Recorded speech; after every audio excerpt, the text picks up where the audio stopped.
Siamo con... Enzo. Allora Enzo, tu hai una domanda per tre, ma forse uno ha già risposto a questa domanda. Eccola qua. Per tutti e tre, quanto è forte Victor Osimhen? È forte, è fortissimo.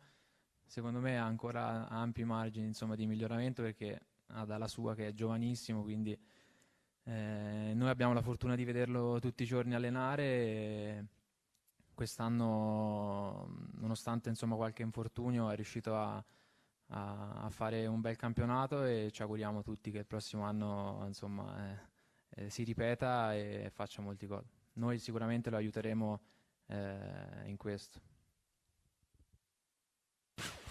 Io ho risposto prima.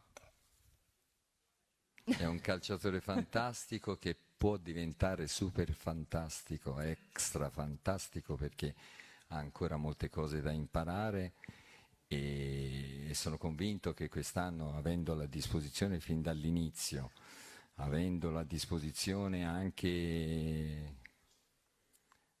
perché l'anno scorso si è infortunato diverse volte e spero che non sia così, perché io sono ottimista e quindi avendolo più tempo lì al campo sarà più facile andare a chiappare anche quelle cose in cui deve migliorare.